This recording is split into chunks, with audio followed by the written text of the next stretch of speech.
New Thought Media Network. We are a global broadcast network of positive music, media, and entertainment, inspiring humanity's evolution along the journey of enlightenment and creating a world of love, peace, empowerment, and prosperity for all. New Thought Media Network. Positively inspiring.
Hello, hi, it's me, yes, me, Bonnie Morgan Gonzalez, your doula for grief.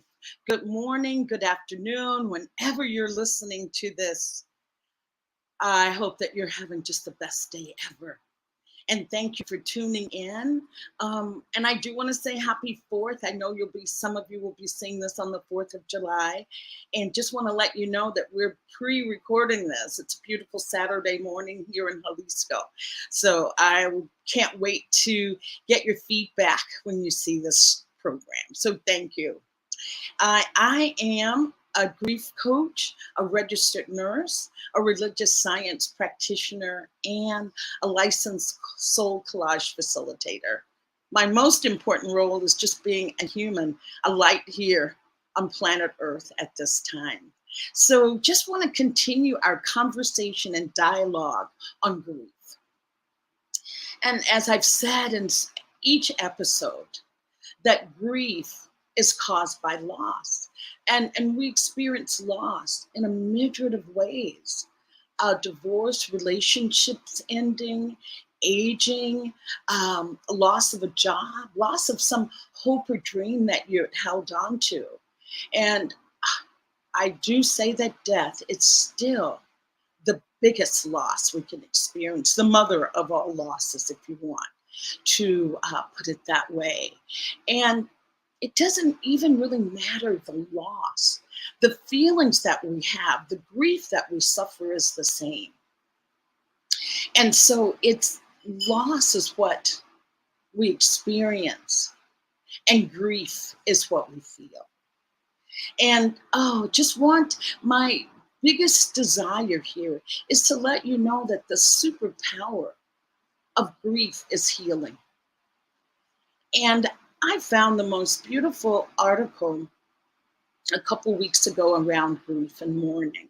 And I wanted to just read this to you, to just get you in the frame of mind of giving grief a second chance, giving it a new perspective. And the article says, okay, grief may be the greatest healing experience of a lifetime. It's certainly one of the hottest fires we will encounter. It penetrates the heart layers of our self-protection, plunges us into the sadness, fear, and despair we have tried so hard to avoid. Grief is unpredictable, uncontrollable. There are no shortcuts around grief. The only way is right through the middle. Some say time heals. but that's a half-truth. Time alone doesn't heal. Time and attention heal. In grief, we access parts of ourselves that we were somehow unavailable to us in the past. I'll read that again. In grief, we access parts of ourselves that were somehow unavailable to us in the past. With awareness, the journey through grief becomes a path to wholeness. Grief can lead us to a profound understanding that reaches beyond our individual loss. It opens us up to the most essential truth of our lives, the truth of impermanence, the causes of suffering, and the illusion of separateness. When we meet these experiences with mercy and awareness, we began to appreciate that we are more than the grief. We are what the grief is moving through. In the end, we may still fear death, but we don't fear living nearly as much. In surrendering to our grief, we have learned to give ourselves more fully to life. And that is by Mark Matusa. And thank you, Mark, for that. I just felt that just so sets the stage for our conversation and dialogue today. Just taking a minute to just be with those words. Oh, today our topic is ways grief can affect our health, especially unresolved grief, and how it can wreak havoc in our bodies and on our health. And today I'm just super honored to have a beautiful guest, K Susanne Massey. And K Susanne is here to share her own personal story and knowledge on the subject. I so honor her and so welcome her. But a little bit about K Susanne before we get into our dialogue and discussion. K Susanne has had a full life experience in service. As a former nurse, yay to the nurses, as a certified professional working at a California community college, and as a licensed practitioner in Centers for Spiritual Living, in which she received her emeritus status in 2021. That means she's been a practitioner for a long time. She is a seasoned science of mind teacher and facilitator. She is also a labyrinth facilitator. K Susanne's life has been transformed through science of mind teaching, as well as other spiritual practices. Knowing that God is everywhere present in every situation at all times has been most comforting for K Susanne through the losses of all of her closest family members over the years.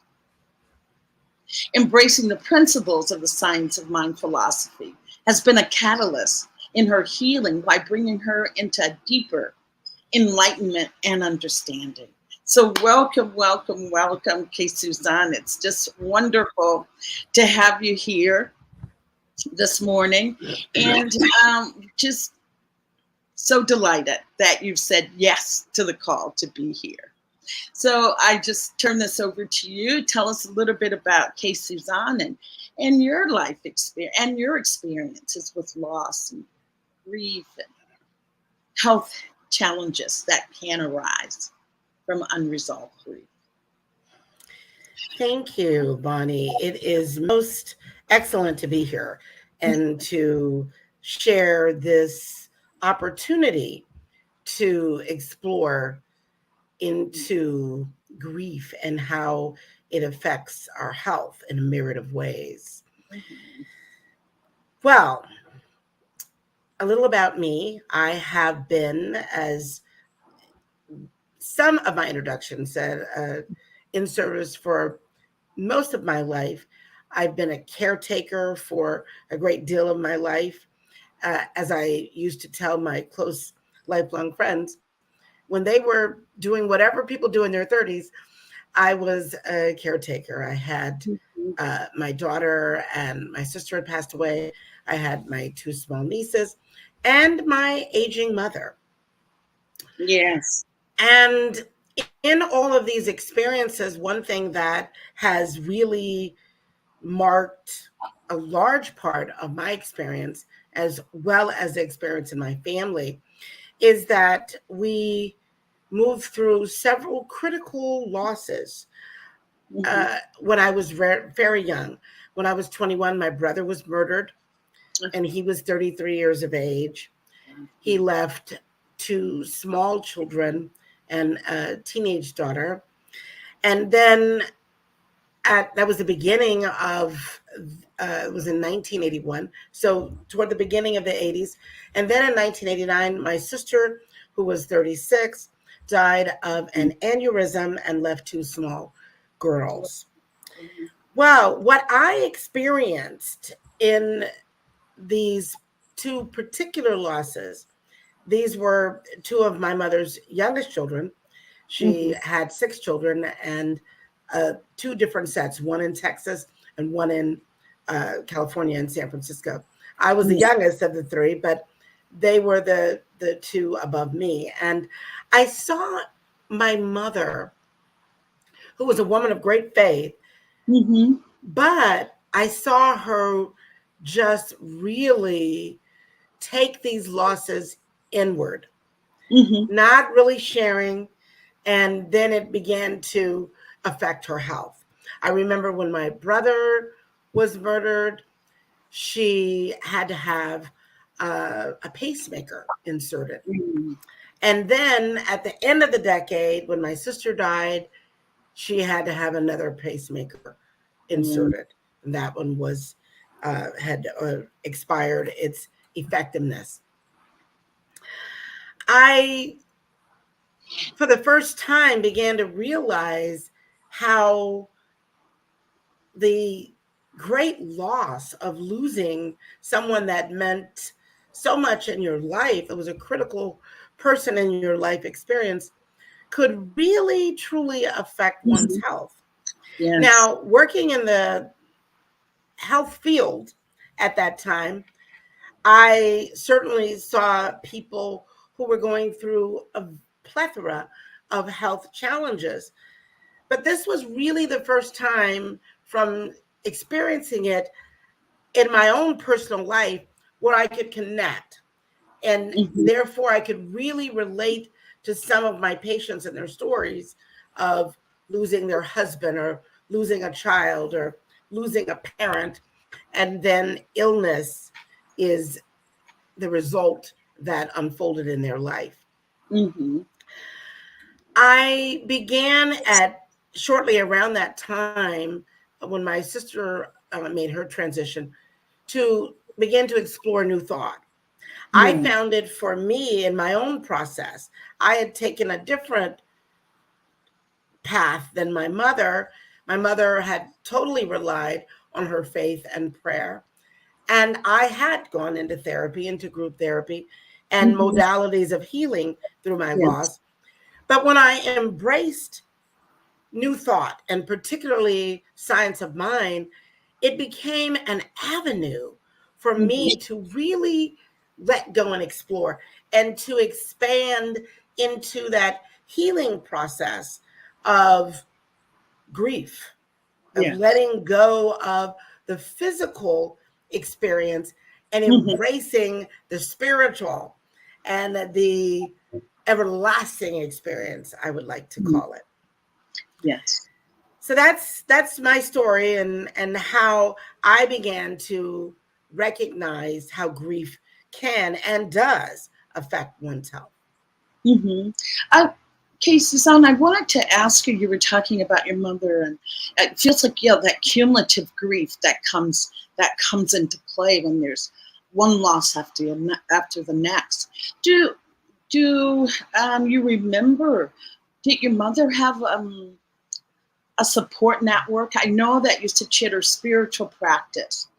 And what I know from experience is that with some people, cumulative grief can cause you to even question your spiritual practice, your spiritual direction.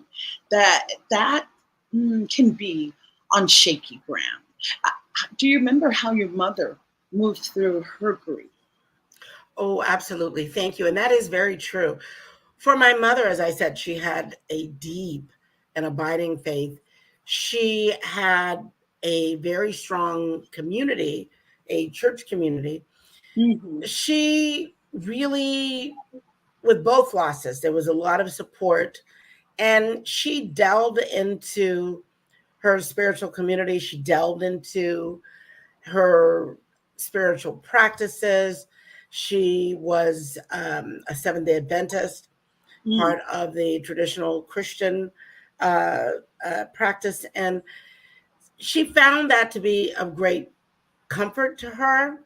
Mm-hmm. I, looking on the outside, Yes. did want to encourage her. And I did encourage her to think about maybe joining, being a part of a support group, or parents that have lost children. Yes. And particularly with my brother saying that he was murdered. Yes. But both of them being 33 and 36 years respectively, they were fairly young. And I wanted her to have that extra comfort. But that wasn't the choice she made. But I saw her really ground more into her faith. And what was comforting to her and her particular beliefs was that she believed that she would see them again, because she believed in after death, and after some point, she believed in the return of Jesus the Christ. And in that belief system, she held on to that she would see her children again. Yes, yes. There's 2 points that you bring up with your mother that I'd like to just delve a little bit, or just a little bit more dialogue around that. Having lost 2 children and 1 to murder, that is another set of emotions that come into play. Another form. Is that the word I want to use? And just another layer added onto the grief, the fact that, did this really have to happen? It's what most of the people that I've been with say, did this have to happen?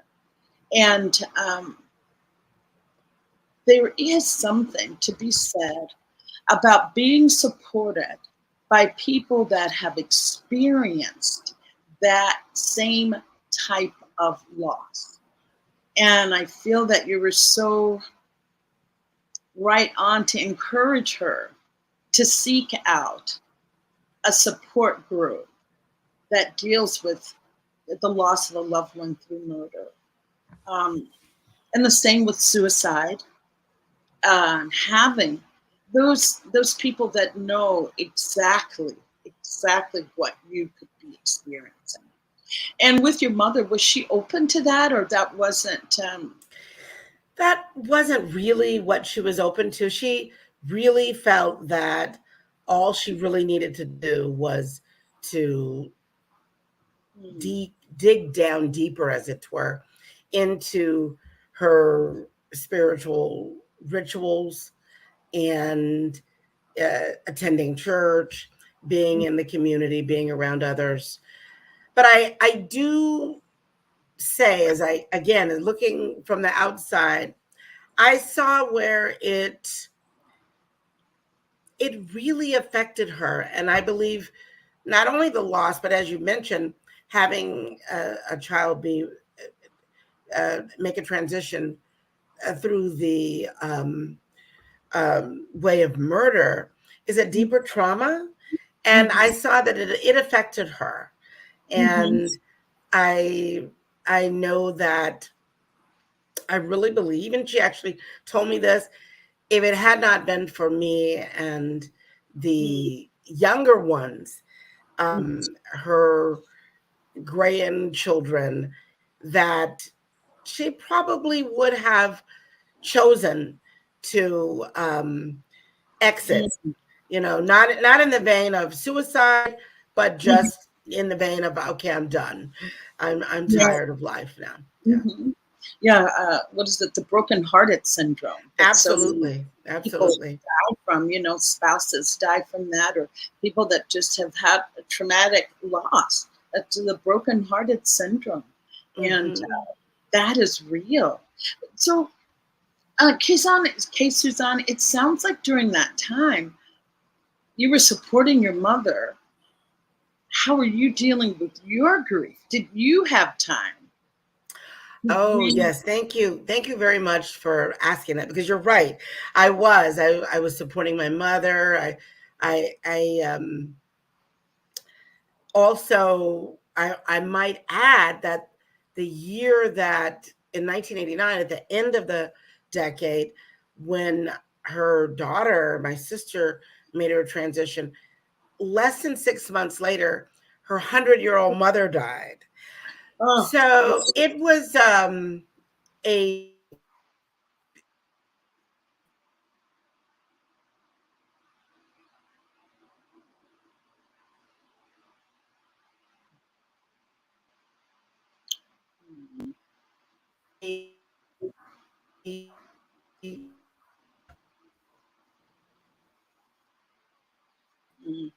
K Susanne, I'm just barely hearing you. Made her happy. And what I did, first off, when my brother passed away, I had it was a pattern of mine, which was emotional eating when sadness came up. So I started to delve into healing from that. And in that vein, I should say, and in that realm of deeper understanding, I went into counseling, which was most helpful for me. Oh. K Susanne, I just want to. I was also K Susanne, with a lot of yes.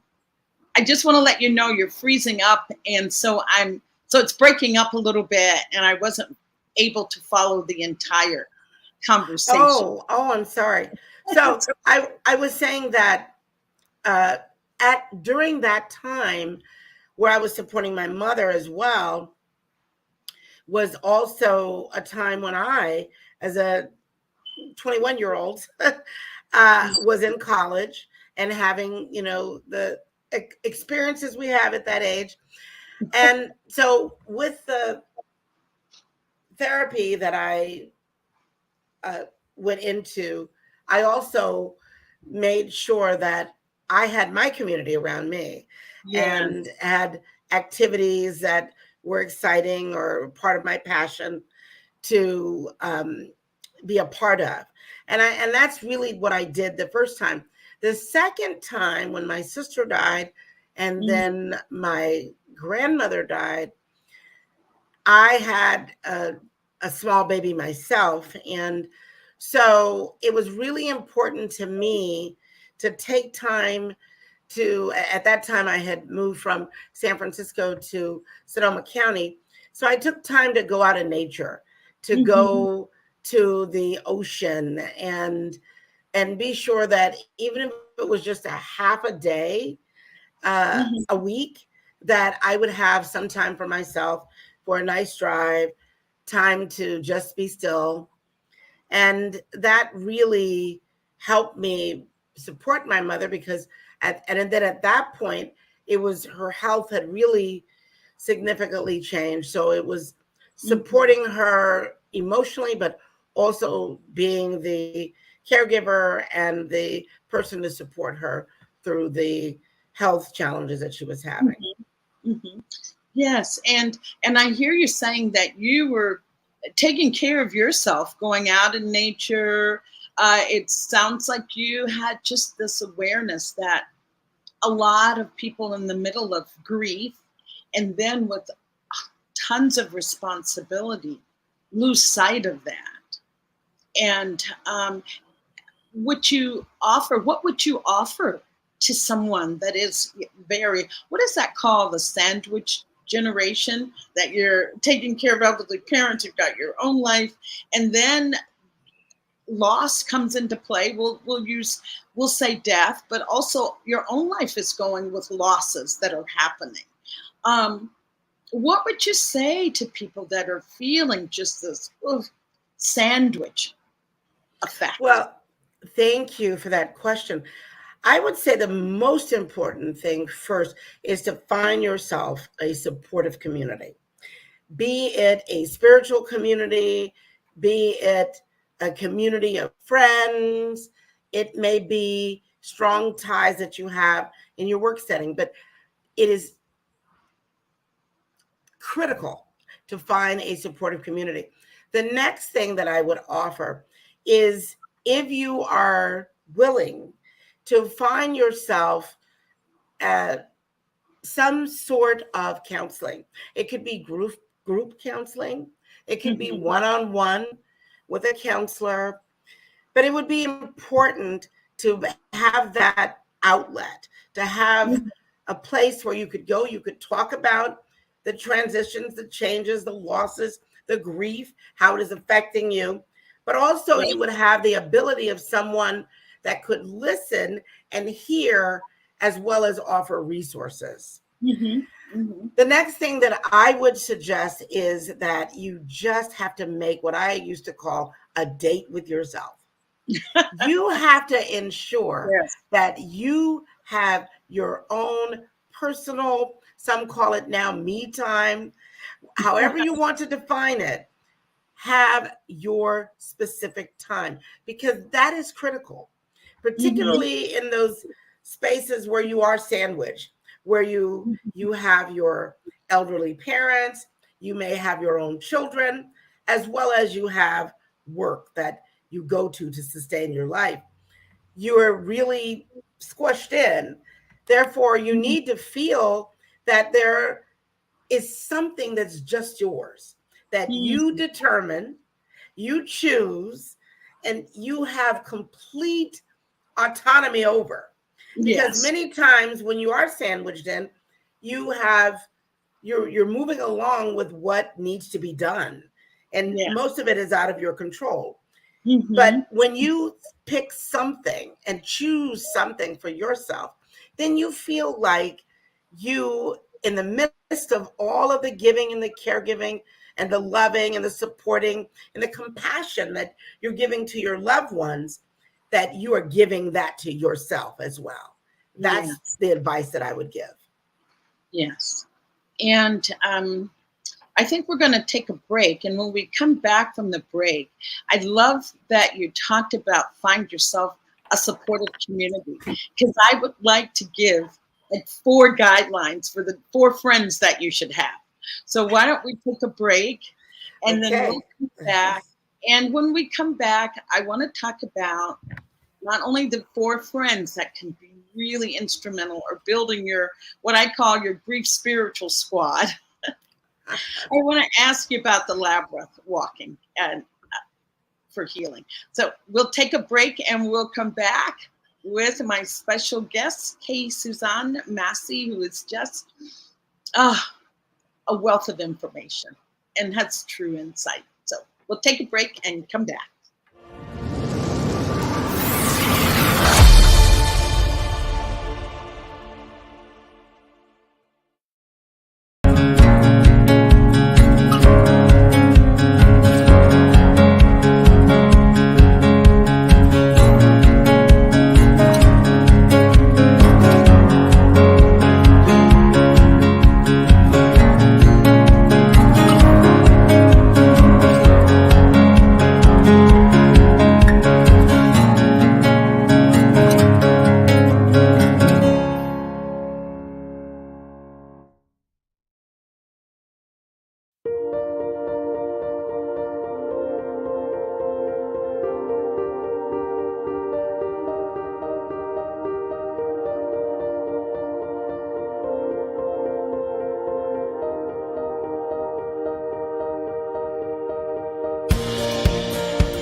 Welcome back. Welcome back.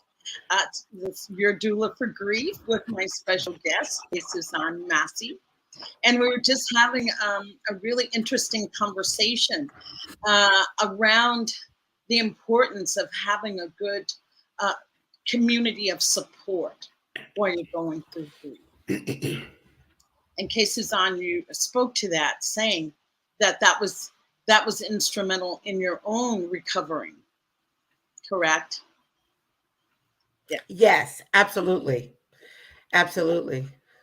So, and I wanted to offer, I'm trying to come up with an acronym like for GPS, Grief People Squad, or your own personal grief squad. Maybe I'll have to give up the GPS. But anyway, I call it my spiritual love squad or my grief squad. And what you need, okay, 4 key people. And if you can find all these characteristics in one person, well, hats off to you. But in my experience, speaking from the I find that when I'm with different people, it brings out different parts of my own personality, allows me to explore me in a different way.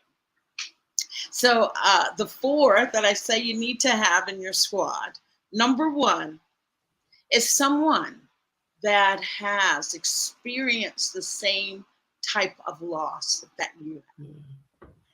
Someone that has experienced that same type of loss.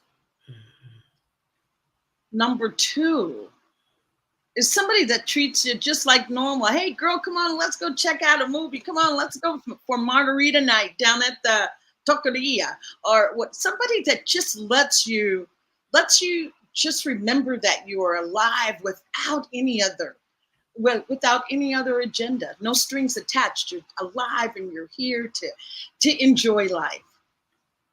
In my Buddhist practice, we would say, suffer what there is to suffer and enjoy what there is to enjoy.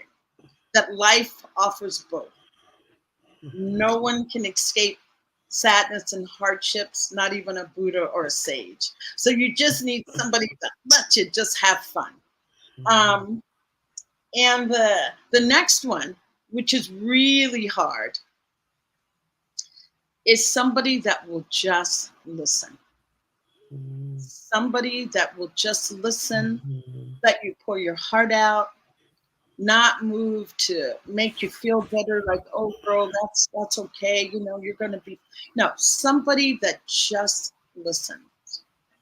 Our stories need to be validated. Our stories need to be heard. The one gentleman I took the workshop from, his name is David Sumpkin.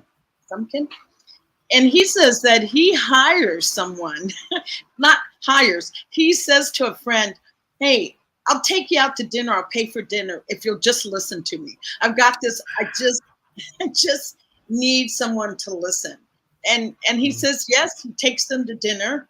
And the second they start to say, oh, let me tell you, they go, no, this is my time. This is my time. But I thought that was cute. But for me, I do have that kind of friend that I can call and just say, hey, girl, can I tell you what's in my heart right now? Or I have a friend, that my listener friend, that I can call and she'll say, oh, Bonnie, how are you? And I'll say, fine. She goes, no, that doesn't sound right. What's up? What's going on? So I feel honored to have that. And the last one, the 4th friend is someone who's a truth teller. Someone who will tell you the truth. That, you know, hey, Bonnie, I've noticed that you've been, you know, buying like 5 gallons of Haagen-Dazs ice cream every day and plowing through that. or, you know, I think there's like 10 bottles of, you know, wine that you've consumed. And anyway, I like to really bring humor. I think if we can laugh, that always helps. It always helps me. But somebody that will just tell you the truth about where you are, but not someone that says, oh, you know, get over this. You've been grieving for none of that. truth about where they see you going, just the truth about, wow, you know, you really are. I'm noticing that you're more depressed. Is it really time to, get some help? But someone that will just be honest with you. So those are the four. Those are the four. One, someone who's been through the very same thing that you've been through. Number two is somebody that just allows you to be normal and giddy and have fun. Number three is that listener, because that's the key, to be heard. I feel that's why coaches, psychotherapists are so. We're listeners. We are listeners. And number four is the truth teller.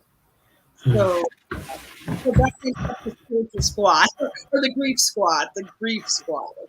I'll call that. So do you feel that you've had that in your community, your support? Was there any of the friends lacking in any way? Or not lacking, but you wish you had more of a truth teller or a normal. Yes, thank you for that question, Bonnie. Yes, actually, for me, that's been one of the staples of my life, is because I have this set of lifelong, literally, we three of us met each other, four of us actually, when we were probably about a month of age at church. Wow. So they've been my sisters for life. And maybe there's another one that came in fourth grade. And each of them filled critical roles. And some are really good listeners. Some listen with deep compassion, but also have that ability to say, hey, did you, I just noticed that you did consume a lot of things you normally don't eat. What's going on, Yes. And yes. and then also that place of, which is important, that I also found in therapy, but that place of someone that will just tell me exactly what they see. Yes. And that was very important. So I would call one friend that would just listen, maybe two, and then another friend that would listen, and then after listening would say, okay, so I hear this. What can I do to support? And what are you doing for yourself? Or how is this affecting you? And that was really critical. That was very critical during those times, particularly during the transitions. And also, it was when my nieces came to live with me. Love them dearly, but this was another, like, okay, how do I do all of this? And it was really critical to have that support where people would just listen. And, I'd just say, hey, I just need somebody to listen to me today. And what you said is absolutely critical. You need all of that. Your what did you call it originally? GPS squad? Yeah, we'll call it a GPS for now. A person squad. Yes. We'll just say GPS till I get the acronym worked out. Yes. K Susanne, did you yourself experience any physical challenges while moving through grief? Oh, absolutely. When I've experienced the greatest physical challenge was when my spouse of 14 years passed away in 2014. She died of sickle cell anemia, and there had been years where her health was well, and then we went through challenges, and she was her greatest advocate. But at the same time, it was good to have another advocate and another set of eyes with her, which was me. Yes. And when she passed away, within, I would say, less than 6 months, I was diagnosed with pneumonia. I had several times where I didn't go to the emergency room, but because of my medical background, I knew what was going on. I was Mhm. just completely exhausted to the point Mhm. where it felt at times I would just pass out. Oh. And I also recognized in my body in the first year or two, I just had no energy. Mhm. It took everything for me to get up, get myself dressed, get to work, finish my work, come home. And Yes. during that time, I'm an extrovert. I like to say Mm. I'm an extra extrovert, but I became quite insular because it took so much energy to do the Monday through Friday that on the weekend, I had to really be with myself and Mhm. recharge my batteries, as it were, to sustain myself for the next coming week. Yes, K Susanne.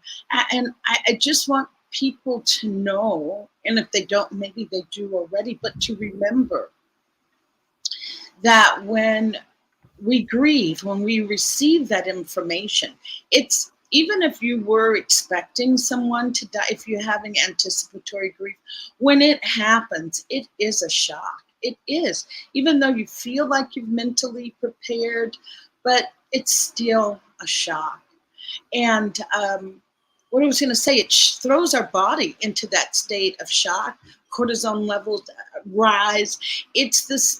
It's the body's way of trying to protect itself until it can incorporate this new way of being and moving in the world. And the cortisol levels high for a period of time really starts to wreak havoc on your heart, on your Mhm. immune system. Inflammation happens. I want people to know there's a real physical response in the body that happens when you're in grief, grieving, mourning. We'll say when you're in grief and being aware of that. And when you have these high levels of cortisol, you really do need to rest. It is exhausting. It is exhausting. So rest is really a big key.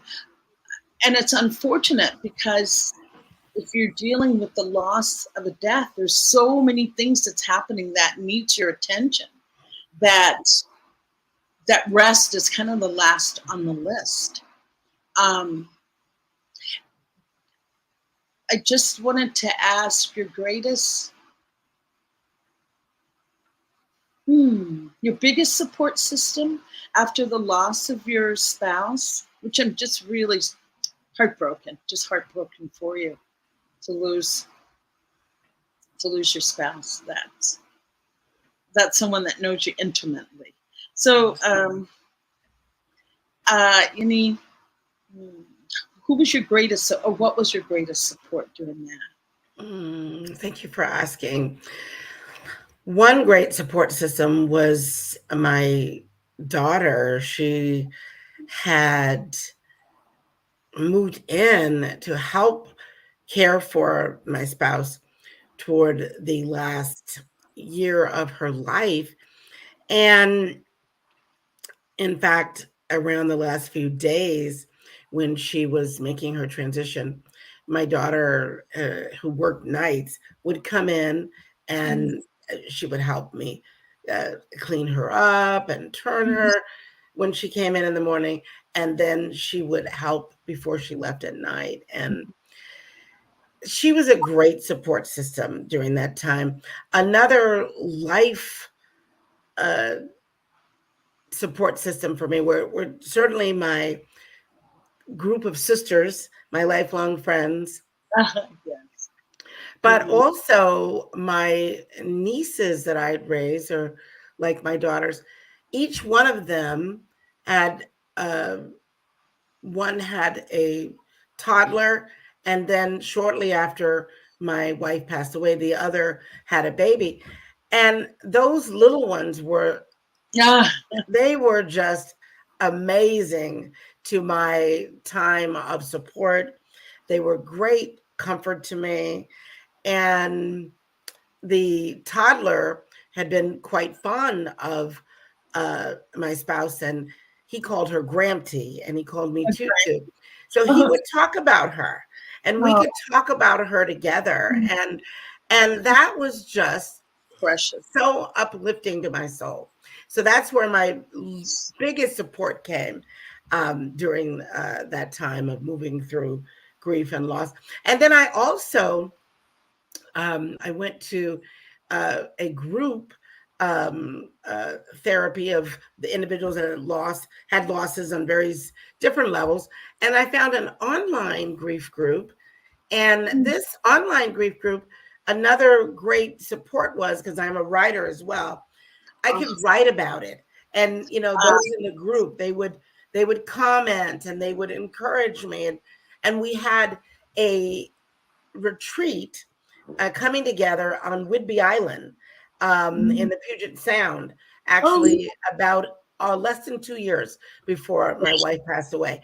And that was extremely wonderful to meet these people who came from England and all over the United States.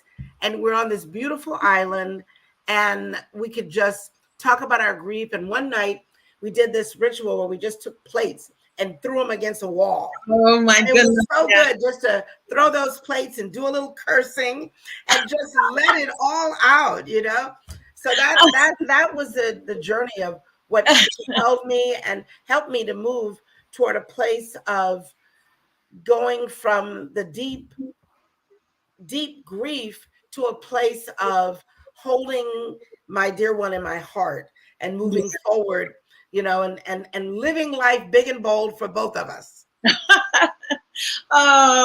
K Susanne, I really feel like you should be the poster child for moving through grief. And there's a couple things I want to say. I just so love your sharing your story and just how you continue to embrace life, and wanting our listeners to know that yes, we offer all this, but our heart is still broken. We still have pain. Yes. And I don't want to give the illusion that, if you do this, this, and this, and you'll be happy and, clicking your heels and home sweet home. It's like, no, these are tools to use to move through one of the most challenging times of your life, and wanting to offer you that, yes, on the other side of it, there is life. And as I said, not wanting people to think we're putting a bow on it and tying it up, but sharing some of the tools to move through so that grief doesn't get stuck in our bodies. For women, as you've said, your mother with her heart, and I don't know if you felt that her heart was unresolved grief or just the fact that she lost a child. I would say that it was both and. Mm-hmm. It was losing those two children and then the unresolved grief. Yeah. Absolutely. So thank you for sharing that. Thank you so much for sharing that intimacy with losing your spouse and your mother's experience with losing two children. I want to bring you back to being a labyrinth facilitator. If you could share, have you used walking the labyrinth as a healing tool? Oh, absolutely.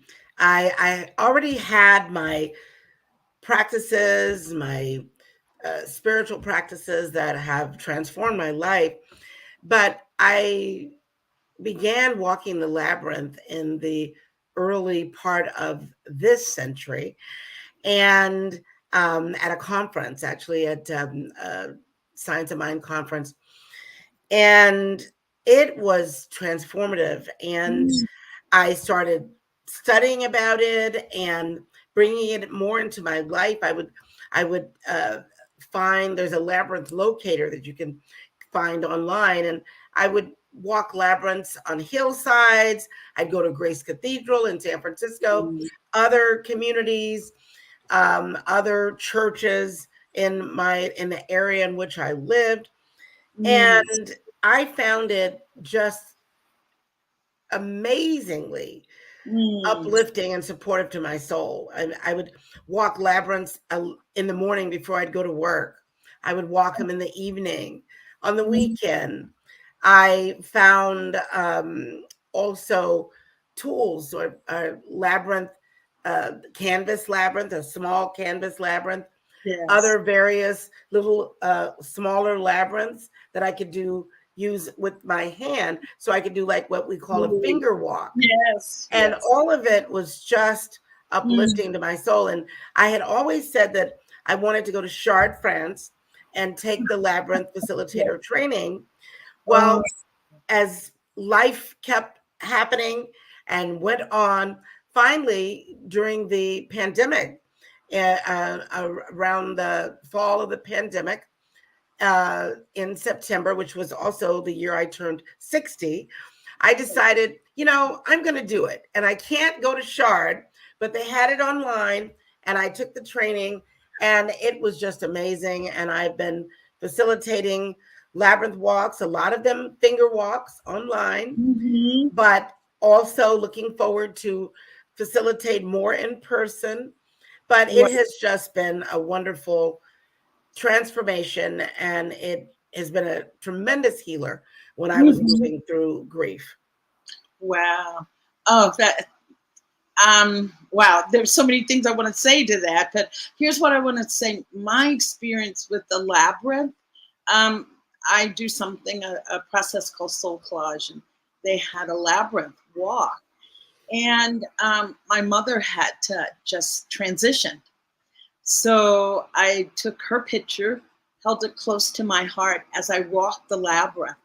And in the middle of when I reached the center, I just communed with her in that center, and just really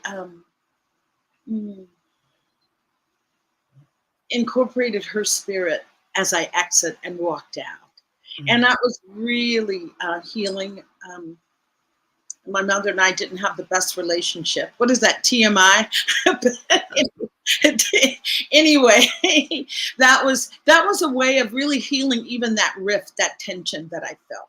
And that was my experience with the labyrinth. And also for one of our class training projects, I made everyone like a finger labyrinth using that puff paint. And it's just, yes. So you're speaking to my heart with the labyrinth. Oh, K Susanne, thank you. I just wanted to bring our conversation to a close. But before we close, and I just want to honor your mother, your siblings, and your wife, if you just say their names, that would be an honor. Absolutely. Thank you so much for asking me to do that. My mother's name was Ruth. My brother's name was Billy. My sister's name was Diane. And my spouse's name was Enid. What was her name? Enid. Oh, Enid. Okay. Well, thanks for Ruth, Billy, Diane, and Enid for being here with us today, honoring them.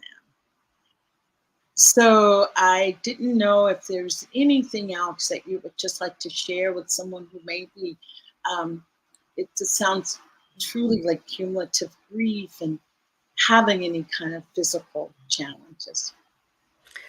I think the last thing that I would like to say is just hold on to the love. Allow yourself to feel whatever you're feeling for as long as you're feeling it, and allow yourself to reach out to the community, to individuals that will give you support, that are supportive, and just allow yourself to be. Yes. K Susanne, those are my words exactly. And you so express that or amplify that in your sharing of don't isolate. You can't. It is not good to try and grieve alone. I think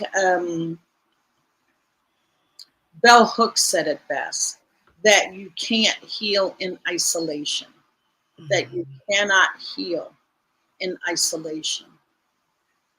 And if you're in that place, feeling that you can't reach out, I just want you to know that people want to help.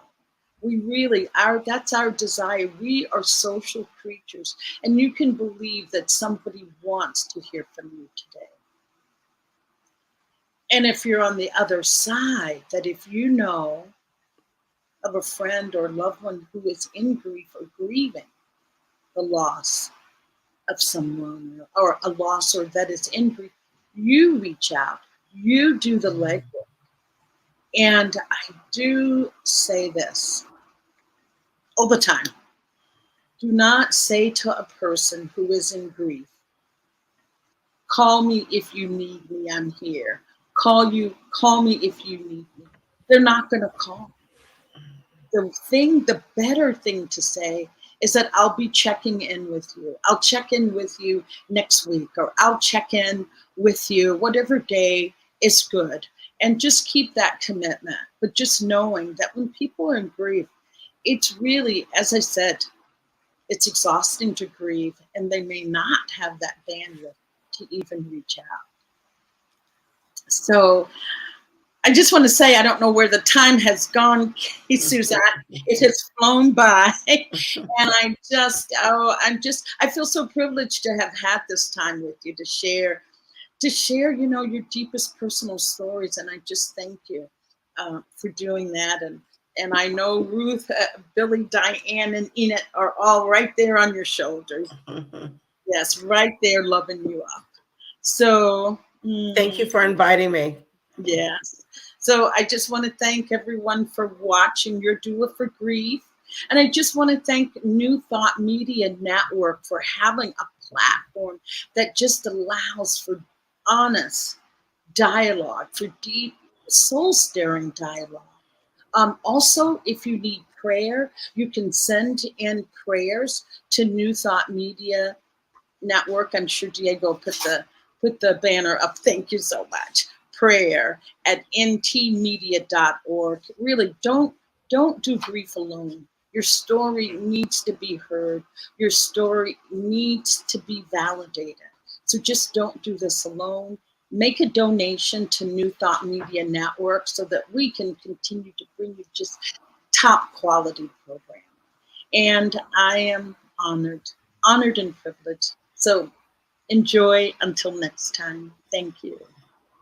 New Thought Media Network is on the rise. We're looking to grow with you. Do you have technical media experience, or perhaps a desire to learn? Are you willing to volunteer your precious time and attention? We share this message to benefit all. If you possess a computer with a camera and a microphone, we will share our knowledge with you. Behind the scenes or being the star, let us bless our one. Contact us at info@ntmedia.org.